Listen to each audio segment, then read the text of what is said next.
Sunday, October 30, 2022. Welcome to the 37th episode in this series from MeidasTouch and 5-Minute News called The Weekend Show, where we take a deep dive into the news of the week. You can subscribe to the show as audio in addition to my daily 5-Minute News podcast on iTunes or wherever you get yours. Joining me today is an investigator and consultant who takes an unconventional approach to fighting against domestic fascist organizations and unlawful militia. That's Kristofer Goldsmith. Kristofer, hi. Welcome to The Weekend Show. Hey, thanks for having me. So you are kind of uniquely placed to bring insight into this conversation because this has been one of the most, leading up to the midterms. We're just about 9 days away from the midterm elections, and it's as if we are back leading up to the 2020 election with, Donald Trump denying that he would accept the result if he doesn't win. We're hearing that from multiple candidates, Republican candidates specifically. We are seeing Republicans seeking to dissuade people from voting by intimidating them, standing in full kind of military regalia at drop boxes and following people home. I mean, this is not what one would expect from the United States of America. And so this is something we're going to focus on in this conversation. Going forward, just to kind of forge ahead, I want to talk about where this is happening. Even in California, people with disabilities are being forced out of, the chance to vote. We also on Friday had Elon Musk take control of Twitter, which, and I think that he's already fired, many of the senior executives there. We've got Lindsey Graham being kind of bailed out of having to give evidence in this overturning election case in Georgia by Clarence Thomas on the Supreme Court. I mean, it's not really looking good for Democrats at the moment if all of this stuff does kind of go in Republicans' favor. So with your expertise as a military vet and with the work that you do right now, do you think people really understand the threat to American democracy right now? In a word, no. I mean, full stop. That's it. America is unfortunately not paying attention to the threats as they arrive. There's a small community of folks who are avid news consumers, like I'm sure every listener or viewer of your show is, right? But most Americans are voting about gas prices. They're not voting against fascism. They're voting against, the numbers on the billboards, at the gas station, which is absolutely ridiculous. I mean, it is frustrating to me to no end that this country's voters, let's not blame politicians for anything, right? Because we live in a democracy. We live in a republic. Politicians do what the voters want, right? Voters sent me and my generation to fight in a war that no one really cared about. But when democracy is under real threat here at home, people are kind of sleeping through it.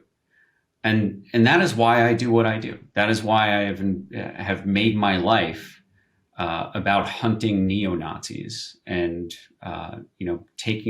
going on offense for democracy rather than sitting back and just taking it or just ignoring it. Because,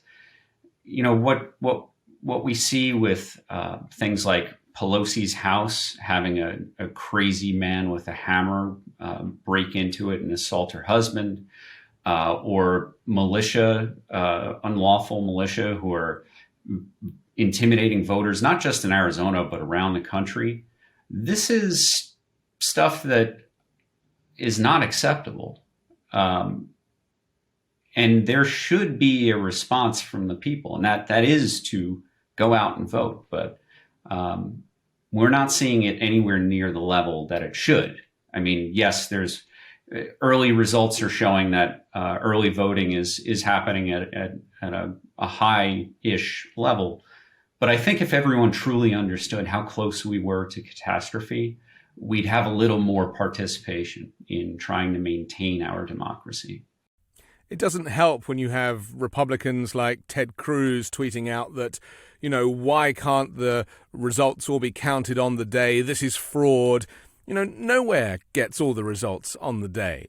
And, the use of mail-in voting is used right across the world. It's completely normal. And yet somehow here Trump, certainly going back a few years, started to sow seeds that mail-in voting was in some way fraudulent. Then, of course, with COVID, ballot drop boxes became even more essential, so people didn't have to intermingle in polling places. And, of course, that was seized upon by Republicans to suggest that they were in some way fraudulent, when, of course, drop boxes are used right around the world in all functioning democracies. What chance do people have when there is so much misinformation on this level to actually guarantee that their vote is being counted? Because to all intents and purposes, there is no voter fraud in America. Yeah. The idea that that mainstream cable television news has given so much air to these conspiracy theories. It's important to educate the public about the conspiracy theories, but at a certain point, amplifying conspiracy theories or hate, basically amplifying anything that Trump does or says, you're giving oxygen to something. And I think we've reached a point where the media has become somewhat aware of this and their role in amplifying Trump. And they're very, very aware of being accused of being liberal or part of the liberal elite or the cabal or whatever QAnon wants to call them. So they're creating unfair false equivalencies. We over the past couple of weeks, we've watched two folks who have suffered head injuries in debates. Right? We've seen Herschel Walker, who very clearly, and I say this as someone who has a traumatic brain injury. I live with that every day. Herschel Walker very clearly has suffered multiple traumatic brain injuries, and because of that. And because of the symptoms that he has and additional symptoms, as someone who's been very open with my post-traumatic stress disorder, my suicide attempt in the past, my anxiety, my depression, right? I'm talking about things that I'm very familiar with. Herschel Walker has dissociative personality disorder. He has pulled a weapon on his ex-wife. He is threatened to get in shootouts with cops.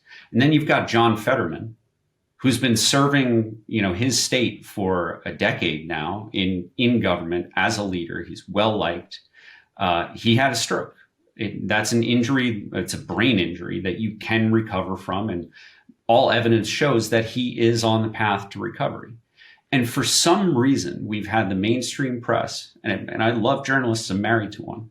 We've had the mainstream press and all the talking heads making these false equivalencies, like, oh, well, Herschel Walker didn't, pull down his pants on stage, so he did great. He defied expectations. And then you have John Fetterman, who's debating someone who spent their entire career on television. That is not. These two things are not the same. But all week we have heard nothing except on television, except how. Fetterman, was slow with his words. He didn't say anything moronic. He didn't pull out a plastic police badge. I mean, yeah. Come on. He referred to the elephant in the room, which was, of course, the stroke.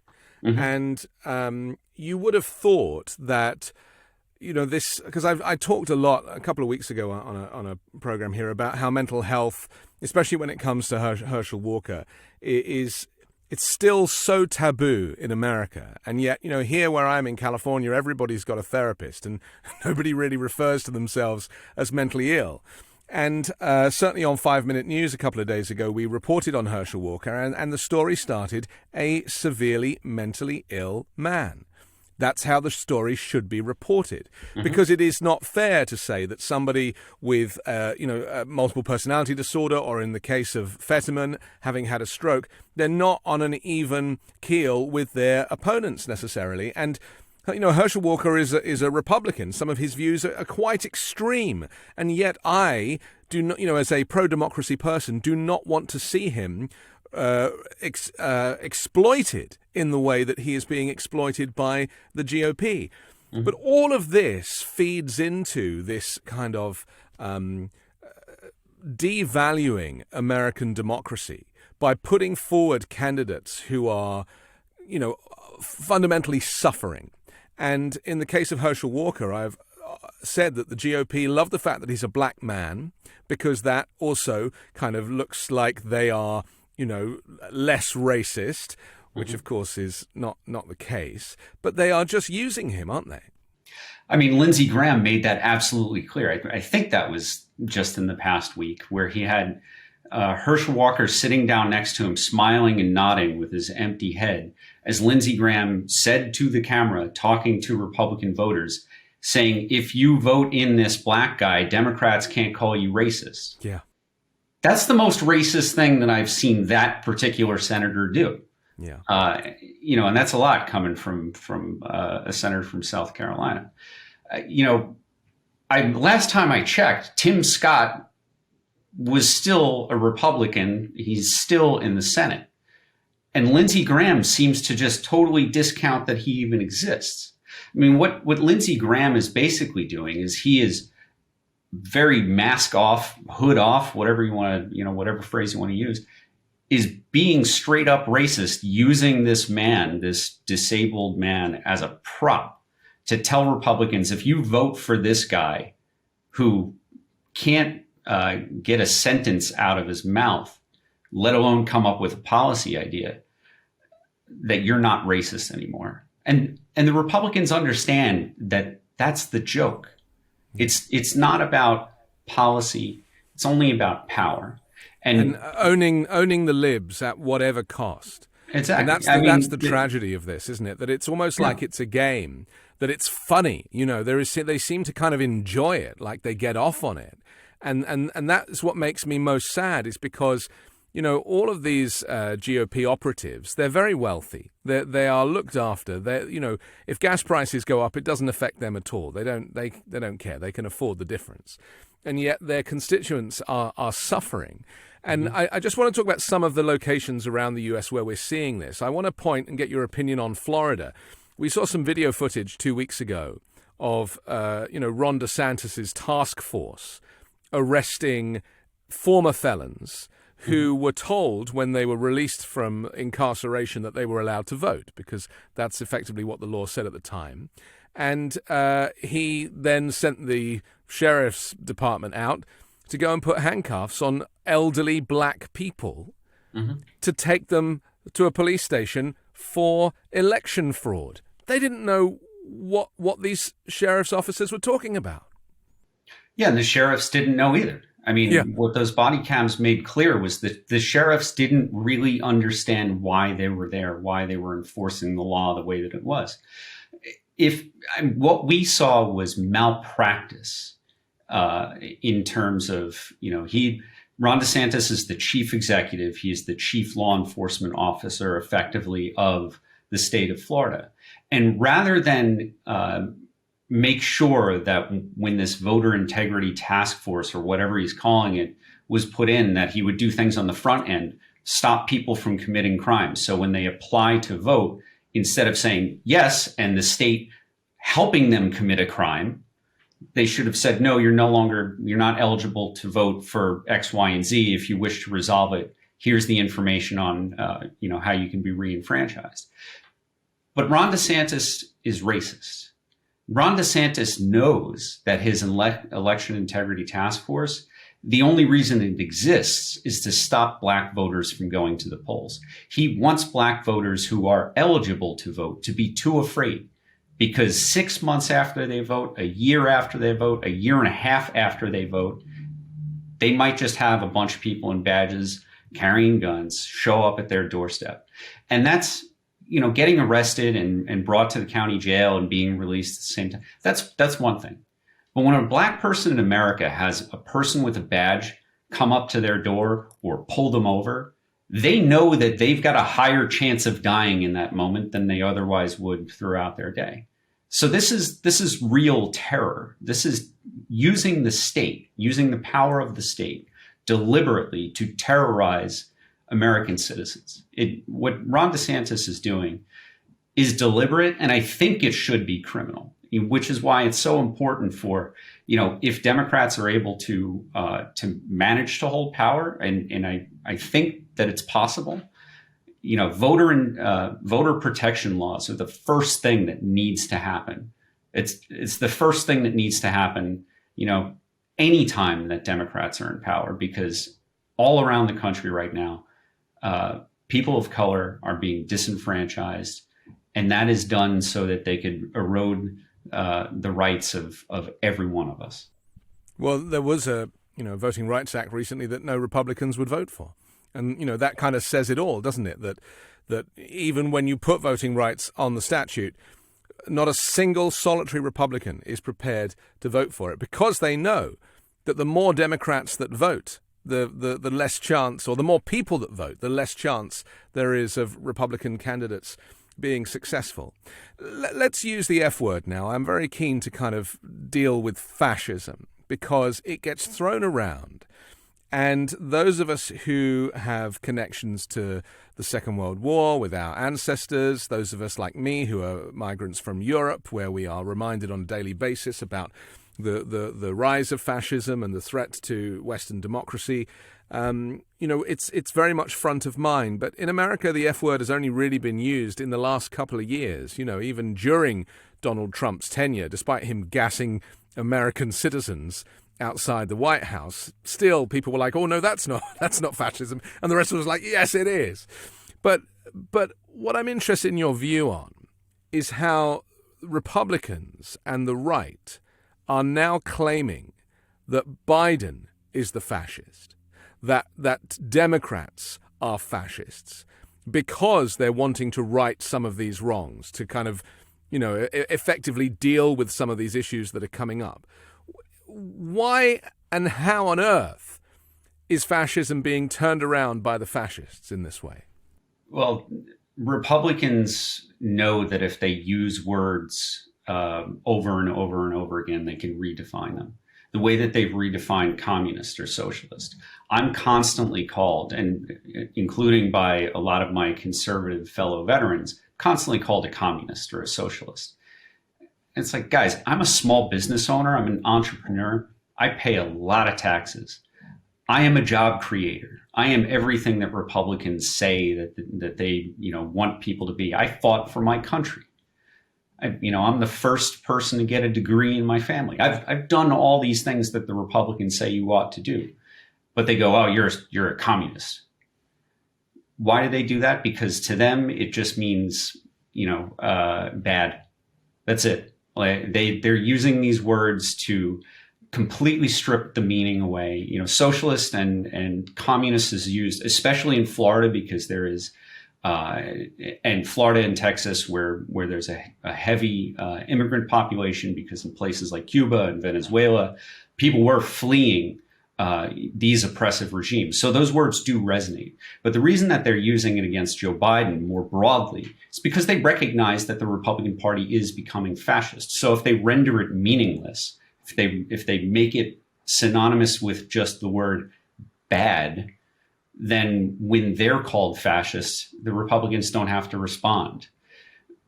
When I do interviews, I always take the time to make clear when I use the word fascist or neo-Nazi, I am being specific.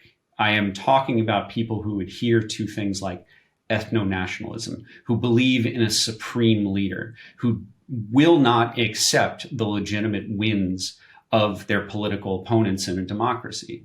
I'm talking about, when I say neo-Nazi, I mean National Socialist. Very often when I call someone a Nazi, it's because they describe themselves as Nazis, the swastika-bearing kind, whether they're overseas or here at home.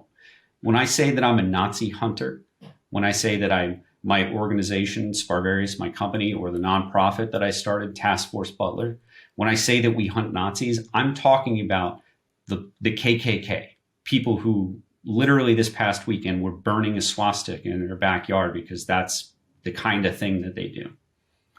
And the Republican Party has, in recent years, started to become very, very comfortable with neo-Nazis, those actual, real swastika-bearing neo-Nazis. We recently saw, just a couple months ago over the summer, a bunch of members of the National Socialist of Florida, NSF, were protesting outside a GOP event, a Turning Point USA event. And they were protesting in favor of Ron DeSantis. Ron DeSantis never condemned them. Why? Because they're good for him. Yeah. Literal neo-Nazis carrying flags with swastikas and signs that say they support DeSantis. DeSantis won't condemn that because he likes having their support, because they are terrorists who terrorize people of color. And he knows that if he lets the Nazis run around rampant in Florida, that there's a lower chance of him losing election, because that's how democracy works.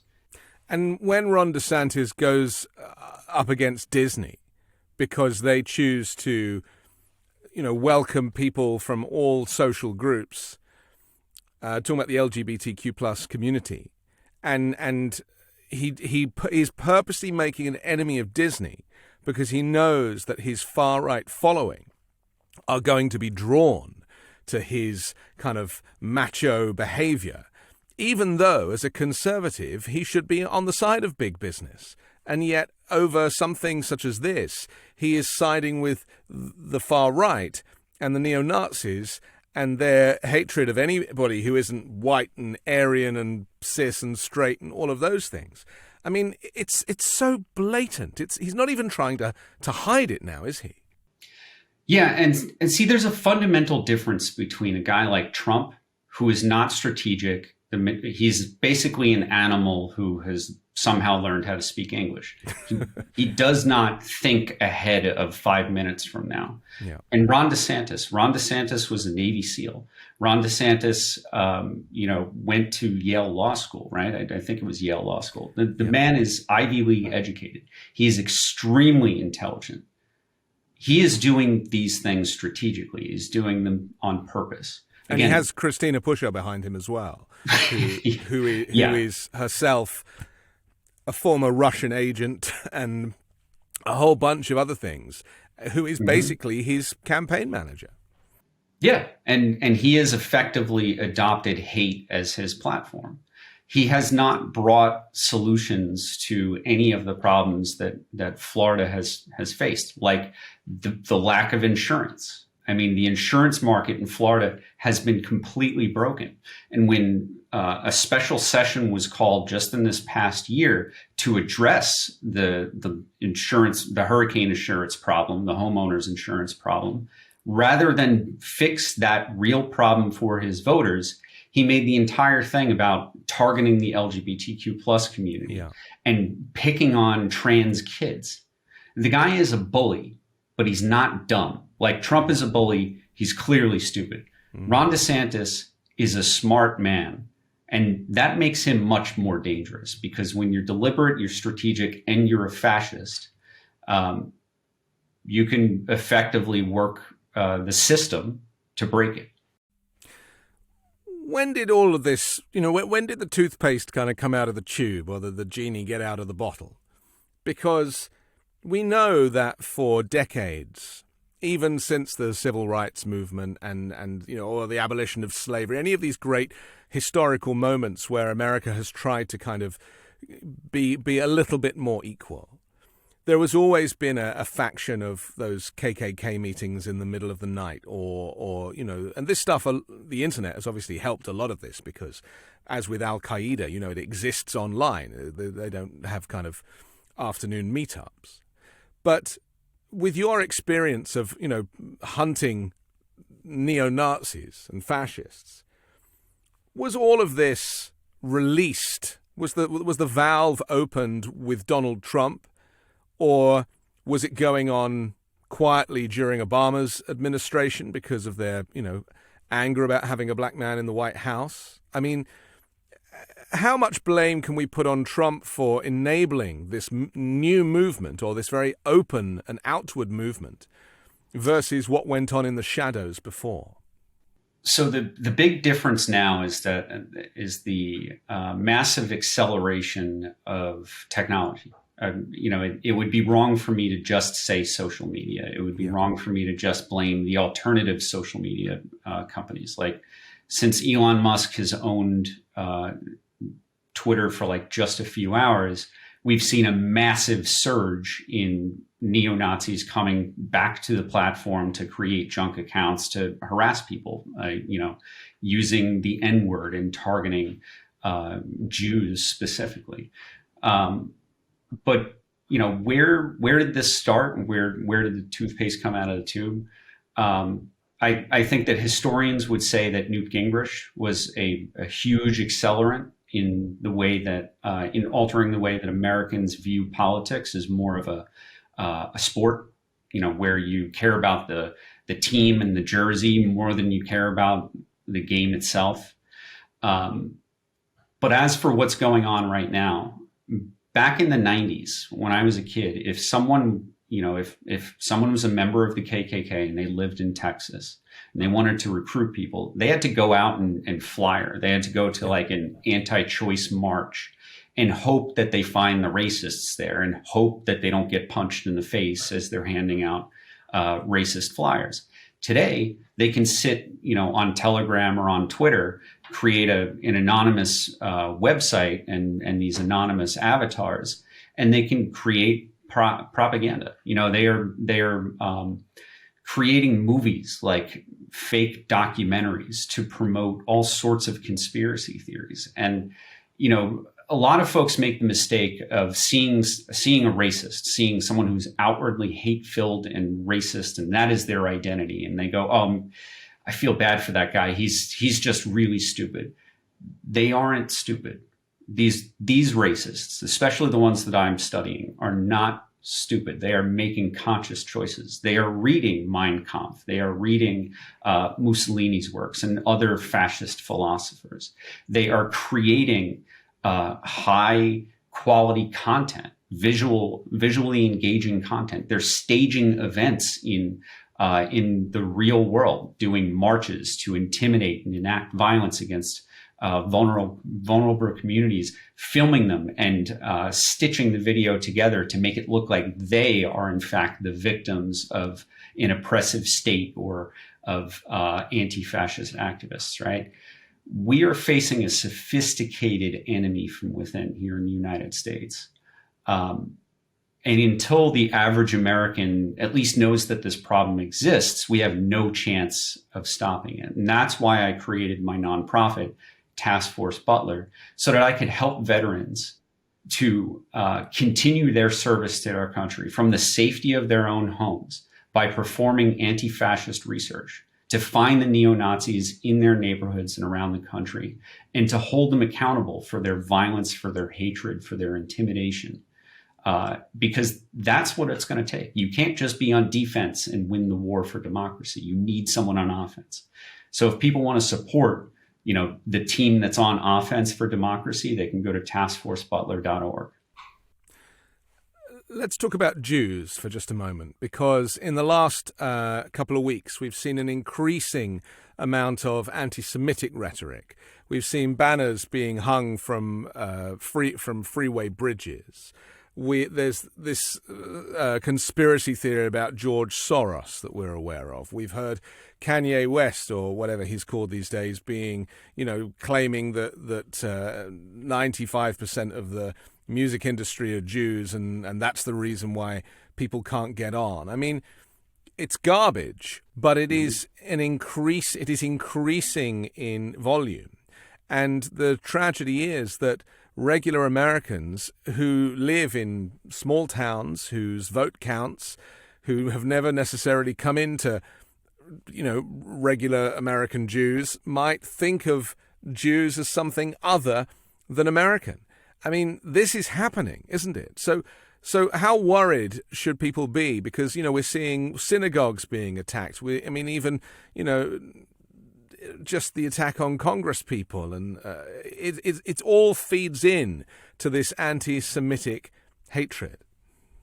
Yeah, and anti-Semitism historically has been at the center of most hate movements, most movements that involve discrimination against the LGBTQ community or immigrants or refugees or people of color, not just in the United States, but across the world. Anti-Semitism and conspiracy theories about Jews are almost always somewhere as part of the catalyst of building that movement of hate. Now, you referenced the banners that were hanging over the highway that kind of went viral. The biggest problem with that is that there were 6 neo-Nazis out in California with that banner, but there were tens of thousands of blue checkmark verified Democrats on Twitter who were blasting out their propaganda.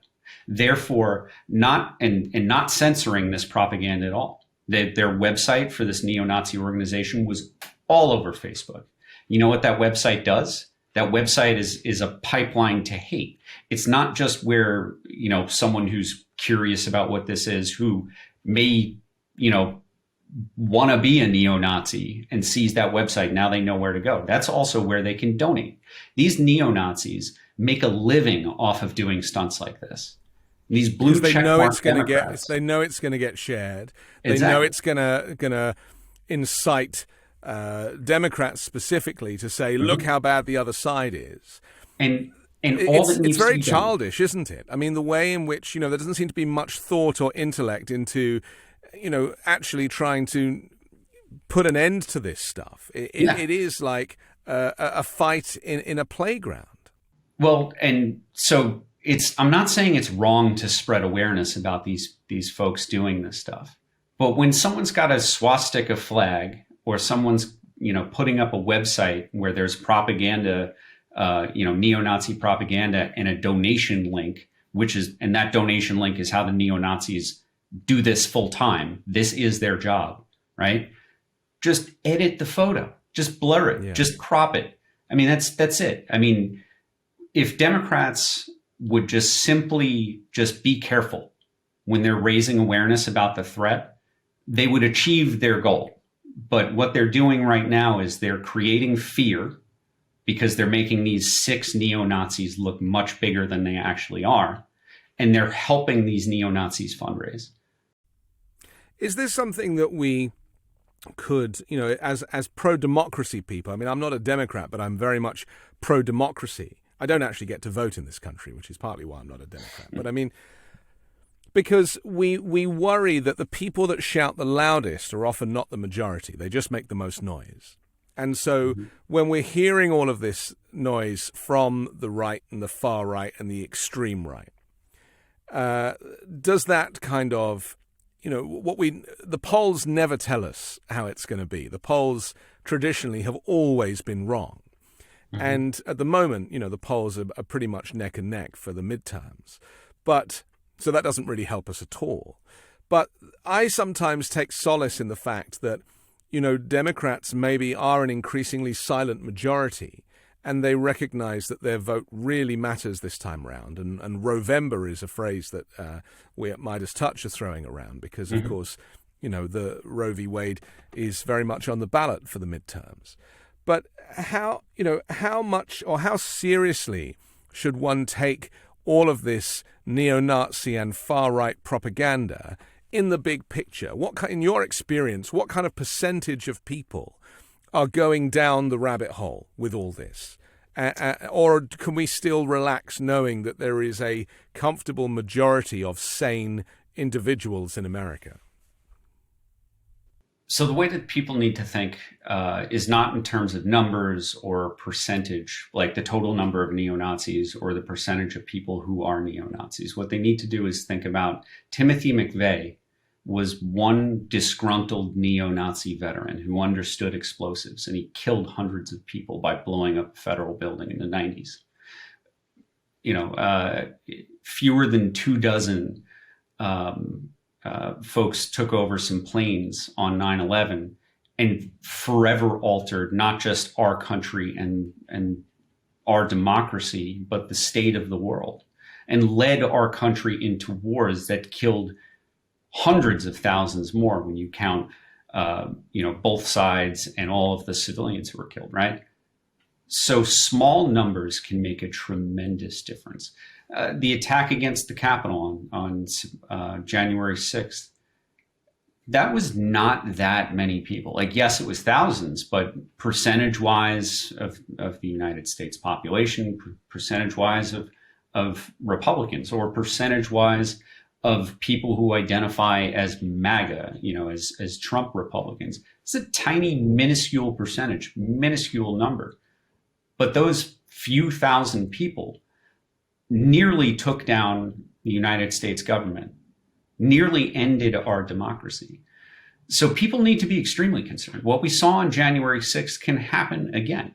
I think what January 6th, I hope, helped people realize is that Washington isn't some magical place. Everyone who's there are human beings, and human beings are vulnerable, and we are all mortal.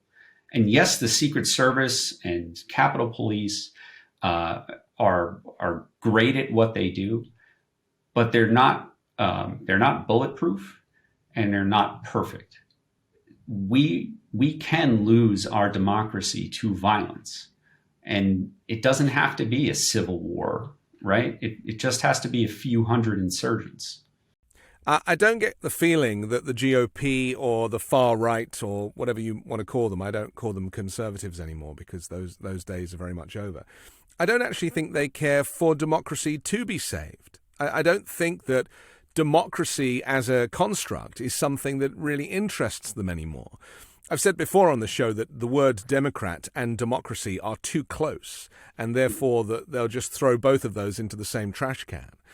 But fundamentally, if and it's being said by a lot of the candidates that they'll accept the results of the election if they win, that is proof positive that they are not interested in democracy, and that they can send their militia friends out to patrol drop boxes all they like.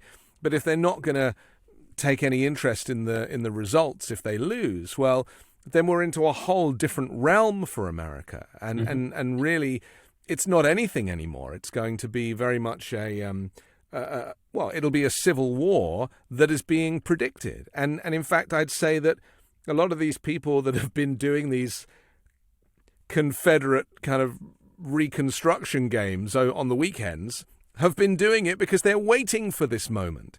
They've got their muskets and their shields, and they are looking forward for this end of days. Would you agree with that there is a number of people here who have been waiting for this for many, many years, and are in a way kind of thrilled that democracy is finally going to fall in the States? Yeah, I mean, what's happened, you're absolutely right to not call Republicans conservative. They don't have conservative policy platforms anymore.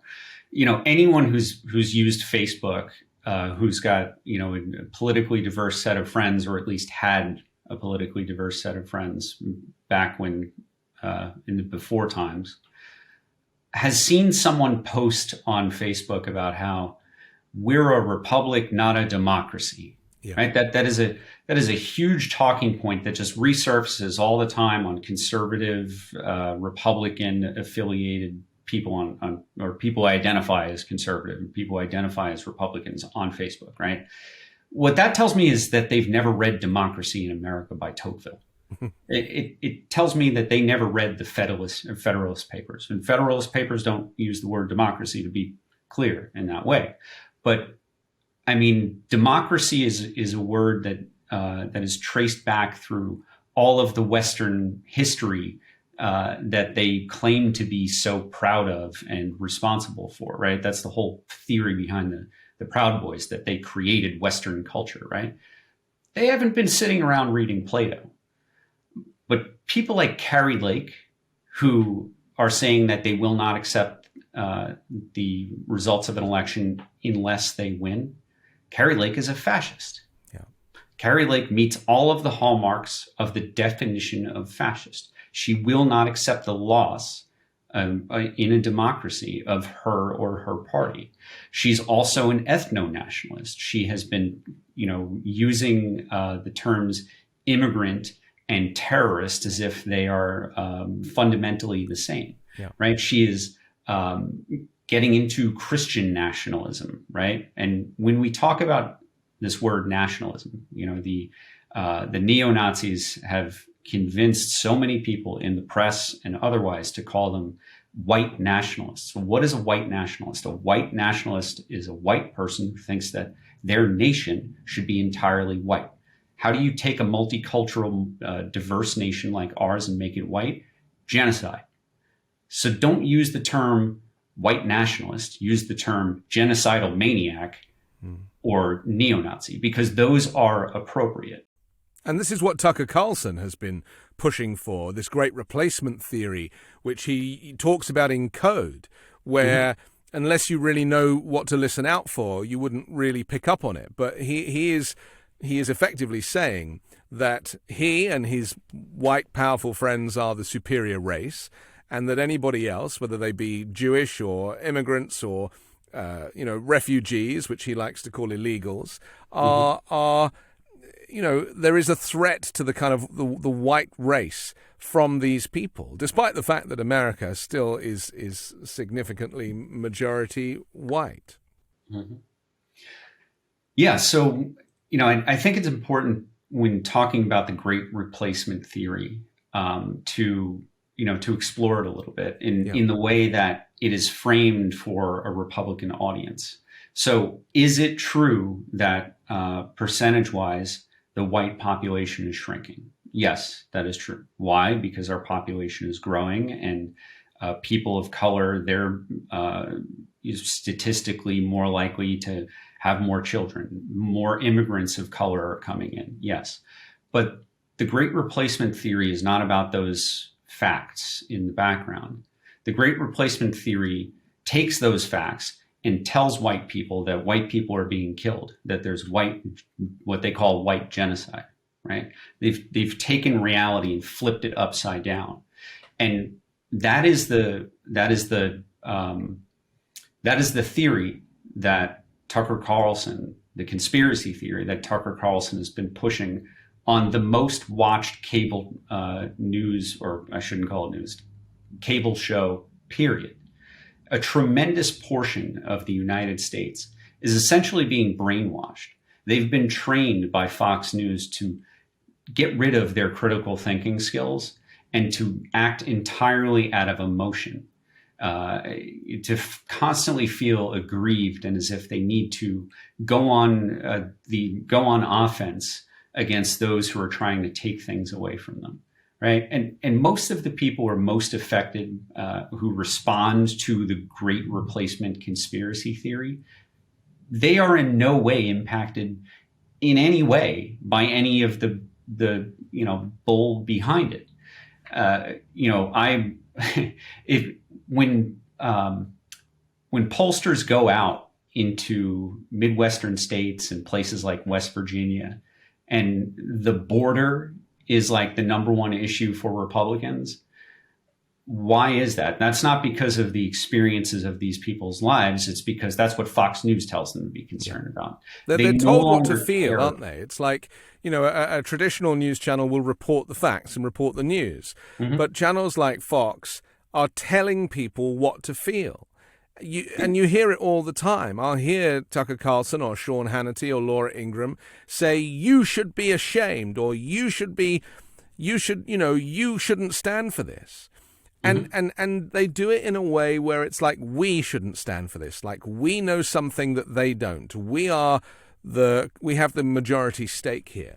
I once heard you talk about military bases and how the televisions in these bases invariably are showing Fox News because Nielsen ratings say it is the most watched news channel, and therefore that's the one they put on. What is the effect of that in the U.S. military? Yeah, so the United States military likes to say that they're addressing the extremism problem, that they're taking it seriously, that they're studying, that they're enacting new policies. Well, the most effective thing that the United States military, the Pentagon, the Department of Defense could do to address extremism within the ranks is stop Fox News from getting broadcast across bases not just in the United States, but all across the world.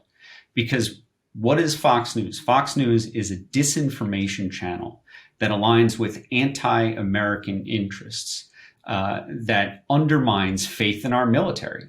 I mean, the whole Tucker Carlson thing, going after specific soldiers, junior soldiers, to ridicule them because they were in a recruiting ad, to compare them to the Russians, who obviously are, a paper bear of an army, because, we've seen what Ukraine has been able to do to them. It is unfathomable to me that folks sitting around the Pentagon or in the White House think that they're addressing extremism in the military or military readiness while they haven't even begun to deal with the Fox News problem of building sympathy among folks who are serving in uniform for the insurrectionists, for creating, Fox News is helping to create a young generation of people who are just as brainwashed as our grandparents who sit around watching Fox News all day. And the only reason, like you said, that Fox News is like the dominant channel on military posts is not because the military is inherently conservative. The military is more young and more diverse than it's ever been before. Fox News is being broadcast purely because of Nielsen ratings, because they go, oh, well, it's popular. Well, that's because all the young people have cut the cable, right? And the only people watching cable are the old Fox News watchers. So it's effectively brainwashing young troops into adopting false ideologies, conspiracy theories, and anti-American, anti-democratic beliefs. Are we seeing some clarity with the fact that there are so many people in uniform, both in the sky and sea and land, but also in sheriff's offices, police departments, who are actually far right supporters? We saw, to me, this was most exposed when there was the mandate for COVID vaccines, and you had police unions fighting it and saying, our boys don't want to get vaccinated. Mm-hmm. That was a bit of an eye-opener, because we've always thought that there's a chance that a certain percentage of law enforcement at whatever level, be it military or civil, are on the right. But this is really not helping, is it? And I know that some police officers were accused of helping on January 6th by opening the gates. I don't know whether there's any truth to that. I think that was more about the militia organizations. But I recognize that, with the shootings of black people, that it doesn't seem to, despite George Floyd and despite Derek Chauvin's sentence, there is still this desire to kind of have this white superiority amongst law enforcement. What is your experience of that with the work that you do?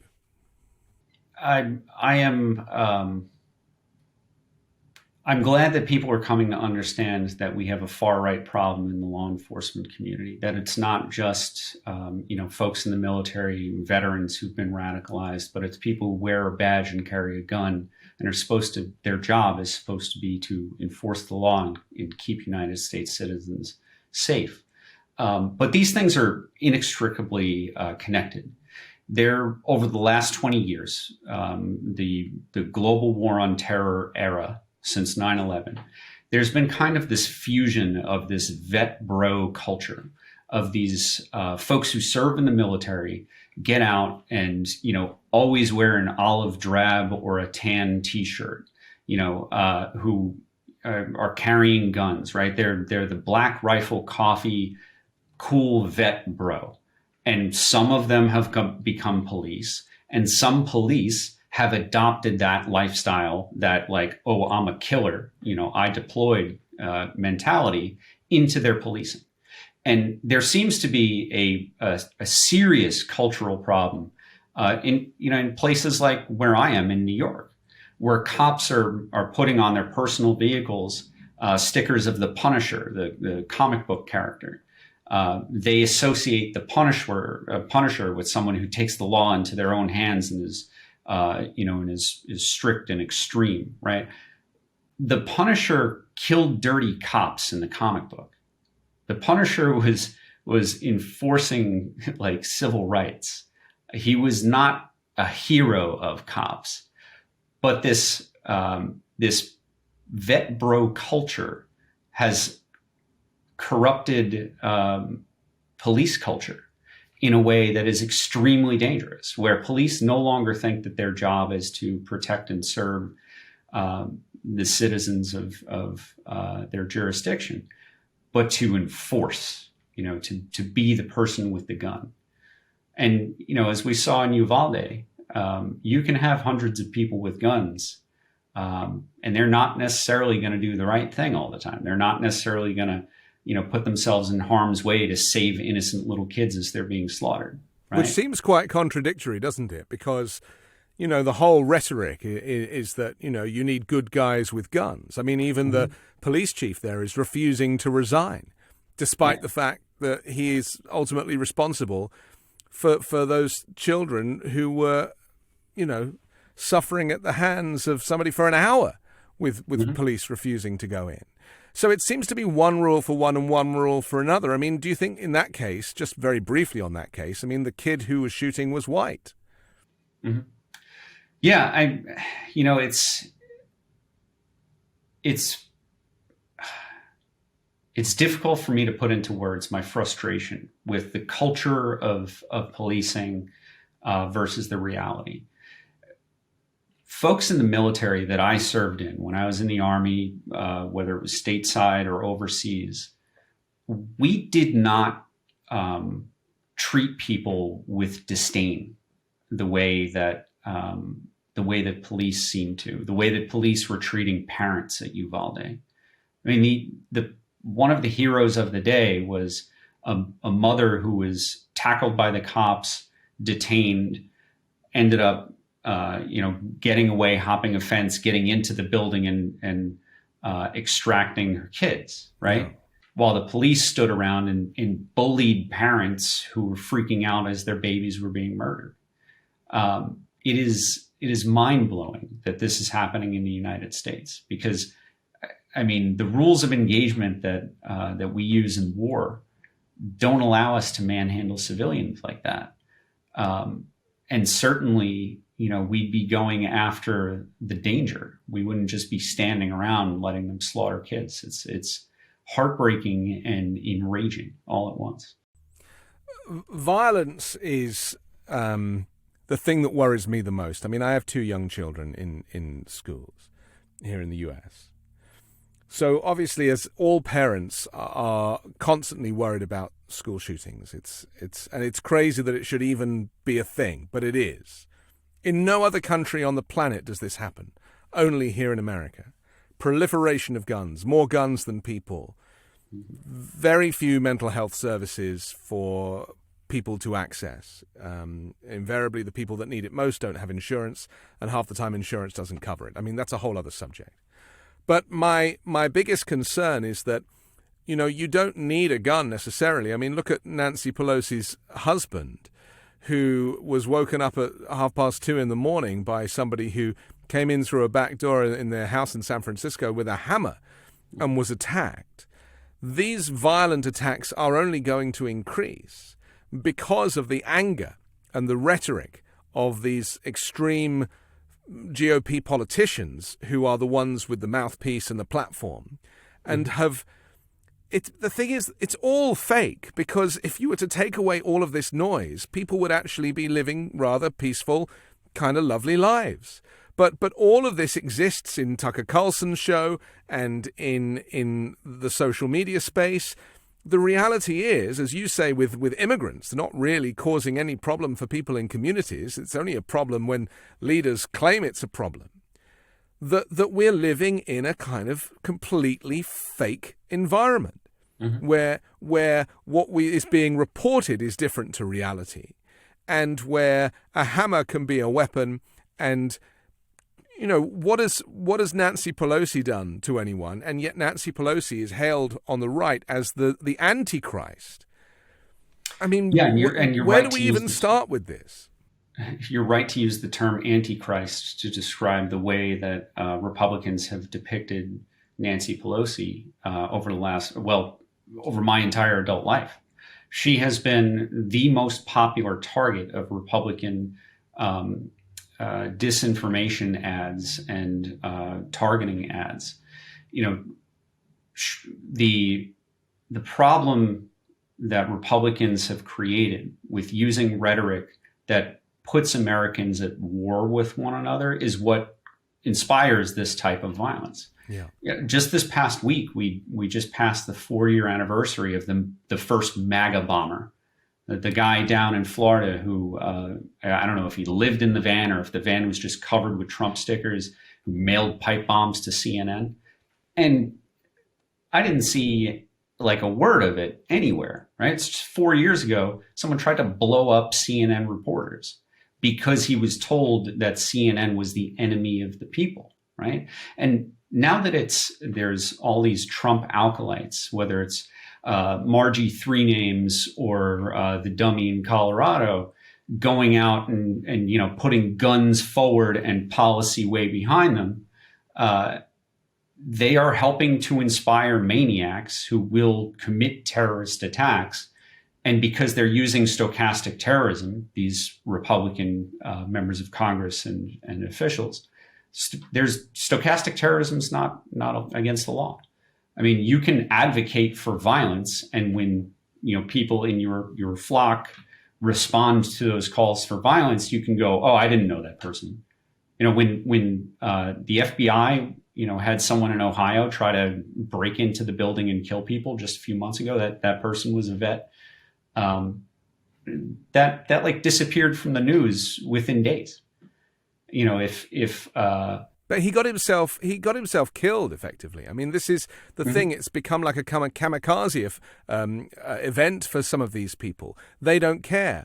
And what keeps being replayed in my head all the time is the more I hear this anger and this angry rhetoric, I'm thinking someone is going to die. Now, we've heard in the last few days that the guy that went into Pelosi's house was chanting, "Where's Nancy Pelosi?" I mean, he couldn't have been that smart, because if he'd have done any research, he would have known that she was still at the U.S. Capitol. But the point is that if Mr. Pelosi had been killed, I mean, he got attacked, and he's an 82-year-old man, he got attacked, and he's expected to make a full recovery. But if he died, and let's say he was this close to death, being attacked with a hammer, that is very, very serious. And in his own home, that is now what is happening. And yet the right will compare it to, say, Democrats protesting outside the home of Samuel Alito or Clarence Thomas, protesting abortion, when they're not in the property, they're not on the lawn of the property, they're on the public highway. And yet they'll say that, and I've heard them say that, well, that is as bad as someone going into the Pelosi household. It's taking the truth and just manipulating it. I mean, I repeat, we are living in a false, untruth society. Yeah. Well, when people on the left hear the word Antifa, they think people in black masks breaking windows and burning cars and being anarchists. Antifa means anti-fascist. Yeah. It is to actively fight against fascism. I am an anti-fascist. I don't wear black. I don't, put a mask over my face and go break windows. I sit behind my computer, perform investigative research to hold neo-Nazis accountable for engaging in violence. That my team at Task Force Butler, it's a bunch of veterans who served their country, sometimes at war, sometimes multiple deployments, whether they were a Navy pilot or a Marine machine gunner in Afghanistan. These are folks who are anti-fascists, who are working to save our small d democracy day in and day out, and they're volunteering, right? My whole team is a team of volunteers. No one's getting paid to do this. We are not some scary thing that you see on the news.